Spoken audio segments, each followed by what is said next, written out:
10 mysteries about Moses that few know. Initially, Moses begged God to exclude his name from the Book of Life. This extraordinary request occurred during the episode of the golden calf, highlighting human frailty and how easily we can stray from divine teachings.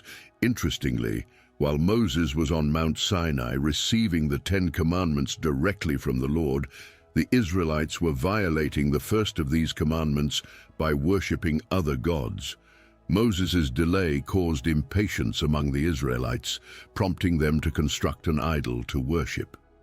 They melted down their gold jewelry to form the golden calf, seeking temporary spiritual leadership from Aaron in Moses' absence.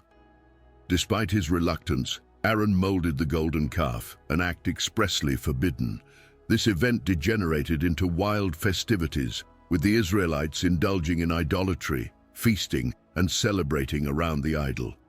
At this moment, God alerted Moses, "Go down, because your people, whom you brought up out of Egypt, have become corrupt. They have been quick to turn away from what I commanded them, and have made themselves an idol cast in the shape of a calf. They have bowed down to it and sacrificed to it." Exodus 32, 7, 8.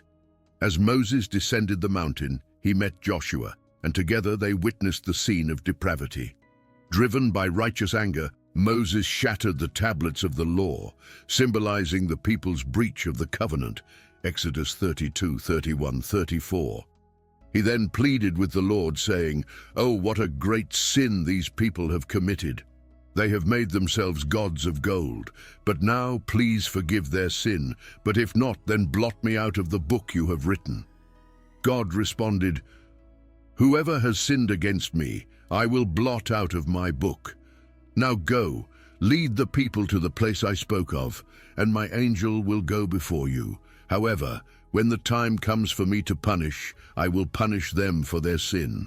Moses did not try to justify the people's wrongdoing, nor minimize its severity. He took responsibility, seeking divine mercy, even if it meant offering himself as a sacrifice for the people. This offer reveals the depth of Moses' sacrificial love, foreshadowing the ultimate sacrifice made by Jesus Christ, who also gave himself out of love for sinners, providing complete redemption. "Now go, lead the people to the place I spoke of," God assured Moses, committing to remain with Israel and to send an angel to guide their way. This promise reinforces God's ongoing commitment to his people despite their deviations. The second secret about Moses is the story of the idol called Nehushtan. In the biblical books of Kings, the image of a serpent coiled around a pole is referred to as Nehushtan, a narrative originating in the book of Numbers. After being liberated from Egypt, the Israelites began to lament their hardships, provoking a divine reaction, the dispersal of venomous snakes among them. Many died, and many were on the brink of death. Moses, interceding for the people, received God's command to erect a bronze serpent on a pole. Whoever looked at it would be healed from the bites. Over time, the Israelites began to idolize the bronze serpent that Moses had created.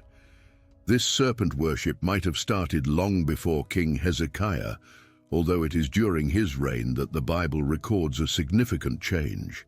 Hezekiah, in his religious reforms, destroyed pagan altars, broke idols, and cut down Asherah poles. He also smashed the bronze serpent, known until then as Nehushtan, because the people had been burning incense to it, a practice that continued until his reforms. 2 Kings 18:4. The bronze serpent was initially a divine instrument of healing during the crisis of venomous snakes, as recorded in Numbers 21. There is no indication it was meant to have any function beyond that emergency. Nehushtan literally means a piece of bronze, a name possibly chosen by Hezekiah to demystify the serpent and remind the people that it had no intrinsic power. Even in the original episode, it was by God's will, not the bronze, that healing occurred. The story of Nehushtan teaches a vital lesson.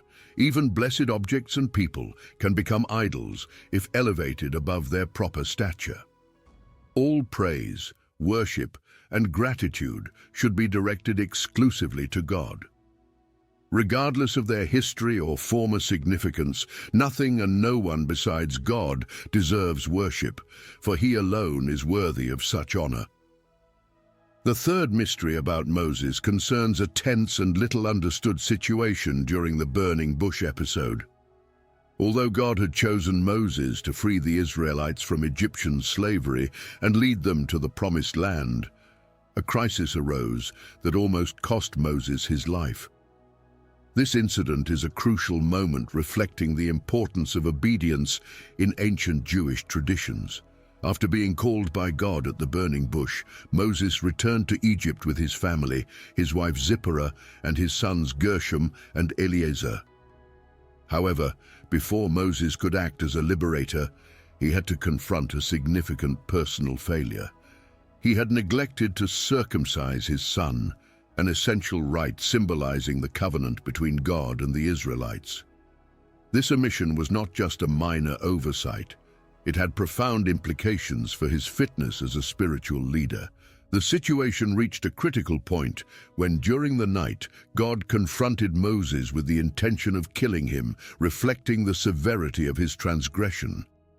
Zipporah, realizing the gravity of the moment, and despite her own aversion to the ritual, intervened quickly. She performed the circumcision on her son, throwing the foreskin at Moses' feet and exclaiming, "Surely you are a bridegroom of blood to me." This act appeased the divine anger, and God spared Moses, Exodus 4:24-26. Moses' hesitation to perform the circumcision might have been influenced by cultural pressures from his Midianite family, as well as Zipporah's possible repulsion towards the procedure. This narrative emphasizes that God requires holiness and unwavering obedience from his leaders, especially those called to represent him. The circumcision of his son was not just a symbolic act, but a public commitment to adhering to divine laws. This incident serves as a powerful reminder that God does not tolerate sin, even in his chosen prophets. Moses, about to assume the role of guide and lawgiver for the Israelites, had to first address his own lapse to align with God's will. Once the circumcision was performed by Zipporah, the danger passed, allowing Moses to continue his sacred mission with renewed divine approval. This episode clearly illustrates that to lead, one must first comply with the commandments they intend to teach and enforce on others.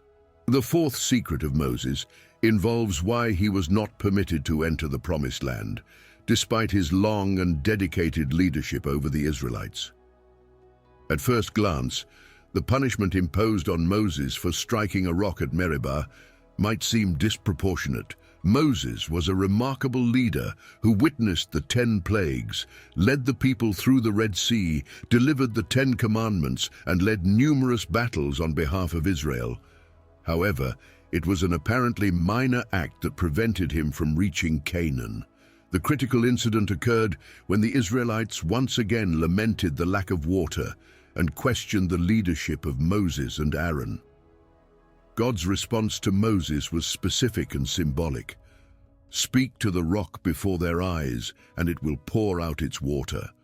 Numbers 28. This order differed from the previous situation in Exodus 17, where God instructed Moses to strike the rock. In Numbers 20, instead of following God's instructions to merely speak to the rock, Moses, frustrated with the people, struck the rock twice with his staff. This act of disobedience had severe consequences. The severity of Moses' punishment can be understood through a deeper theological interpretation. According to Christian tradition, as reported in 1 Corinthians 10, the rock is a prefiguration of Christ, who was struck once for the salvation of humanity, symbolizing Christ's singular and sufficient sacrifice.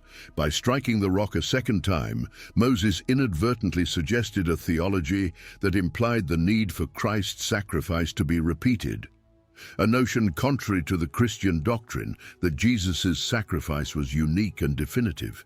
God emphasized the importance of preserving the symbolic integrity of the act. Moses' action not only demonstrated disobedience, but also a failure to sanctify God before the people. For this reason, Moses and Aaron were forbidden from entering the Promised Land, underscoring the message that salvation is not achieved through human acts, but by God's grace, a central theme in the Christian faith. This episode highlights that leadership requires not only strength and courage, but also humility and strict obedience to God's will. The story of Moses serves as a powerful lesson on the importance of following divine commandments precisely, especially when they carry symbolic and spiritual significance. The fifth secret about Moses reveals his interaction with Pharaoh's magicians Jannes and Jambres, as illustrated in the dramatic confrontations in Exodus 7 and 8. These moments were crucial, demonstrating the supernatural power that accompanied Moses in his divine mission to free the Israelites from Egyptian slavery. During the first encounter with Pharaoh, to prove the authority of his message, Moses and Aaron were instructed by God to present a convincing sign. Aaron threw his staff down before Pharaoh, and it turned into a serpent. In response, Pharaoh summoned his magicians, who with their magical arts imitated Aaron's feat, but Aaron's serpent swallowed the magician's serpents, symbolizing the superiority of divine power over Egyptian magical arts. Pharaoh's magicians, Jan and Jambres, managed to replicate the initial miracles of Moses and Aaron, including turning water into blood and summoning frogs. However, their actions were not aimed at alleviating the Egyptian suffering, but at competing in power. Their decision to intensify the plagues, rather than reverse the damage, reflects a contradictory and destructive approach, typical of manipulating dark forces, which seeks to impress and intimidate rather than heal and restore. The situation reached a critical point during the third plague, the plague of gnats, when the magicians failed to replicate the miracle and acknowledged the supremacy of God's power, declaring, "This is the finger of God." From that moment, Jannes and Jambres' inability to continue replicating the miracles marked a decisive turning point in the confrontation, demonstrating that Moses and Aaron's deeds were not mere magic tricks, but manifestations of divine power. This episode underscores the recurring theme of God's power manifesting in a superior and definitive manner compared to human or mystical forces. Although confronted by powers that seemed similar to his own, Moses remained the channel through which God's unparalleled power was revealed, solidifying his position as a prophetic leader without equal in Israel's history until the arrival of Jesus Christ, the Messiah. The sixth secret about Moses concerns the unique end of his life, marked by an unprecedented event, his death and burial by God. Moses, the faithful servant of the Lord, exemplified dedication and obedience throughout his life, playing a crucial role in the history of the Israelites. At the end of his journey, he was granted a comprehensive view of the Promised Land, a symbol of the fulfillment of divine promises, even though he himself could not enter it.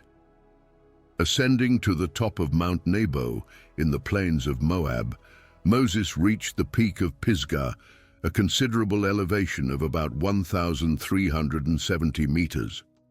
Despite his 120 years, Moses' vigorous ascent, without the need for trails, evidences his exceptional physical and spiritual robustness. There alone, he beheld the land of Canaan, stretching vast before his eyes. This vision symbolized not only the continuity of God's promise to his people, but also the conclusion of Moses' mission. His death was not ordinary. Moses died according to the word of the Lord, without any sign of physical or mental decline, as if he still had much to offer. Deuteronomy 34:6 highlights that God buried him in a valley in the land of Moab, opposite Beth Peor, but to this day no one knows where his grave is. This passage emphasizes the uniqueness of Moses. He is the only man in the Bible whose burial was directly handled by God, underscoring the special and intimate relationship he had with the divine. The burial of Moses by God suggests a unique divine honor and respect, highlighting his elevated position as the leader of the Israelites and faithful servant of God. His solitary death, away from his family or any other mortal, symbolizes his complete dedication to God's will, free from earthly ties. Moses, therefore, not only led the Israelites through the wilderness, but also demonstrated faith and obedience to the very end, serving as perpetual examples for both Jewish and Christian faiths. The account of his death is both a demonstration of God's grace and evidence of a life well lived, fulfilling his divine purpose without wavering. Moses died with the dignity of a servant who fulfilled his duty to the end, exemplifying faith and leadership that transcends his own life. The seventh secret of Moses, related to his place of burial, is shrouded in mystery and significance. As described in Deuteronomy 34:6, God personally buried Moses in a valley in the land of Moab, opposite Beth Peor. Notably, this is the only case in the Bible where God directly buries someone, highlighting the uniqueness and importance of Moses.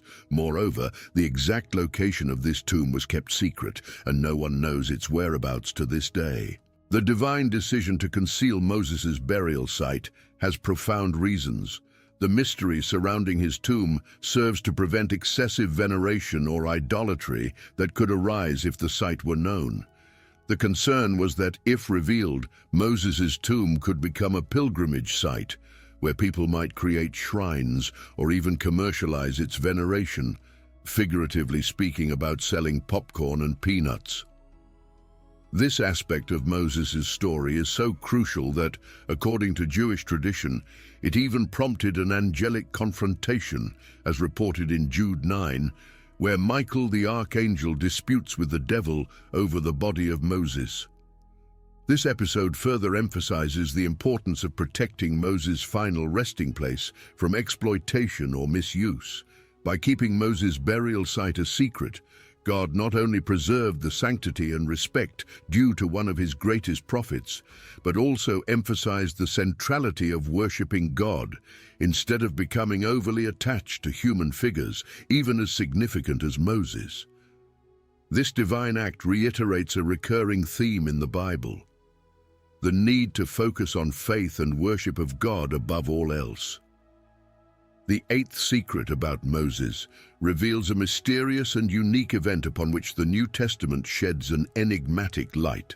The verse in question, Jude 9, mentions a dispute between Michael the archangel and Satan over the body of Moses.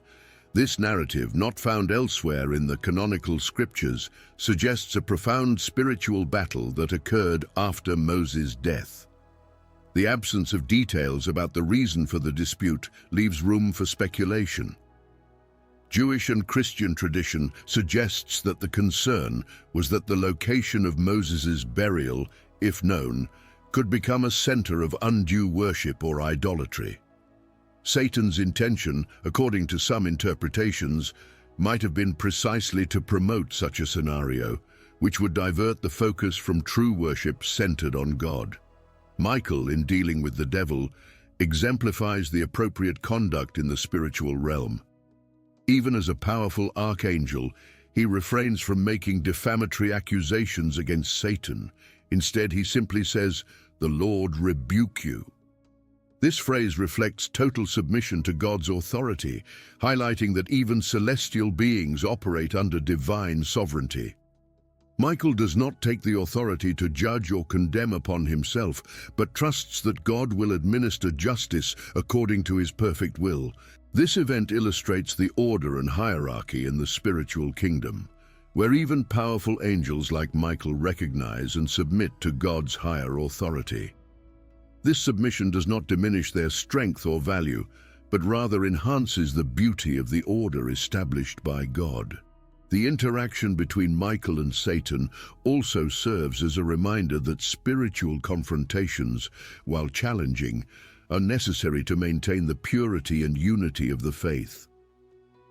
Finally, Michael's mention in the context of Revelation, where he leads the celestial battle that results in Satan's expulsion from heaven, confirms his position as the defender of God's kingdom and executor of the divine will, ensuring that celestial order is maintained and malice is suppressed. Thus, the story of Moses and the dispute over his body connect to broader themes of authority, obedience, and spiritual warfare in the biblical context. The ninth secret about Moses highlights his notable appearance in the New Testament, specifically during the Transfiguration of Jesus, a key event that underscores Jesus' divinity and continuity with Jewish tradition. This event, described in the Synoptic Gospels, occurs at a moment of divine revelation where Jesus is seen in his heavenly glory, with Moses and Elijah by his side before Peter, James, and John. The Transfiguration is a turning point in the lives of Jesus and his disciples, occurring after a series of teachings and miracles and shortly before his ascension to Jerusalem for the Passion and Crucifixion. On the Mount of Transfiguration, as described in Matthew 17:2, Jesus is transformed. His face shone like the sun, and his clothes became as white as the light. This splendor is a physical manifestation of the presence of the kingdom of God. The appearance of Moses and Elijah is not trivial. It symbolizes the law and the prophets of the Old Testament, respectively. Moses, the great lawgiver and leader, and Elijah, the powerful prophet and precursor of the Messiah, both represent the foundation of the Jewish faith and testify to Jesus as the fulfillment of the Scriptures. Their presence confirms that Jesus is the culmination of their prophecies and teachings. Moses and Elijah also indicate the transition between the Old and New Testaments, showing that Jesus did not come to abolish the law or the prophets, but to fulfill them. Moreover, the cloud that envelops the scene, reminiscent of the divine manifestations Moses experienced on Mount Sinai and the guidance given to the Israelites in the desert, now centers on Jesus. A voice from the cloud is heard, instructing the disciples, "This is my beloved Son, in whom I am well pleased. Listen to him." This declaration echoes Moses' experiences with God, reaffirming Jesus as the new and definitive mediator between God and humanity. When the disciples, frightened, look again, they see only Jesus, reiterating that he is now the focus of their faith and the fulfillment of messianic hopes, as Moses and Elijah had already foreshadowed. This moment teaches the disciples and all believers that while Moses and Elijah were foundational figures in preparing the way, it is Jesus who must be listened to and followed as the promised Messiah, the Son of God who embodies the fullness of divine revelation and the redemptive purpose. Exodus 33:18 marks a transcendent moment in Moses' spiritual journey with God. He expresses an intense desire to experience a tangible manifestation of God's divinity, a longing that goes beyond hearing sermons or singing praises. Moses asks the Lord, "Now show me your glory." This request reveals not only the depth of his relationship with God, but also a spiritual hunger that can inspire us to seek a deeper understanding of God's glory in our own lives. In response to Moses' request, God agrees to reveal his goodness, but warns that seeing his face directly would be more than any human could bear and survive. Exodus 33:19-20 describes how God promises mercy and compassion, essential characteristics of his nature, while preserving Moses' life. "And the Lord said, I will cause all my goodness to pass in front of you, and I will proclaim my name, the Lord, in your presence. I will have mercy on whom I will have mercy, and I will have compassion on whom I will have compassion. But," he said, "you cannot see my face, for no one may see me and live." God's providence is further evident when he instructs Moses to stand in a cleft of the rock, where God would protect him with his hand while his glory passed by. This image from Exodus 33:21-23 prompts us to reflect on divine protection and care, even as we seek his powerful presence. "Then the Lord said, There is a place near me where you may stand on a rock. When my glory passes by, I will put you in a cleft in the rock and cover you with my hand until I have passed by. Then I will remove my hand and you will see my back, but my face must not be seen." This singular experience not only strengthened Moses, but also illuminated his face, physically reflecting the divine glory he witnessed, even if only partially. Through this encounter, we understand that while God is spirit and does not possess a physical body, he communicates with us in ways we can understand and endure. Finally, this narrative leads us to a deeper understanding revealed by Jesus, who said, "Anyone who has seen me has seen the Father," John 14:9, showing that through Christ we have the complete revelation of God, accessible and near. Like Moses, we are called to seek God not just in words, but in a transformative experience of his presence. If this exploration has been enlightening, I invite you to continue with us for more discoveries about faith and spiritual practice. Subscribe to the channel for more content that illuminates and expands our spiritual journey. Thank you for joining, and may God continue to bless your quest for understanding.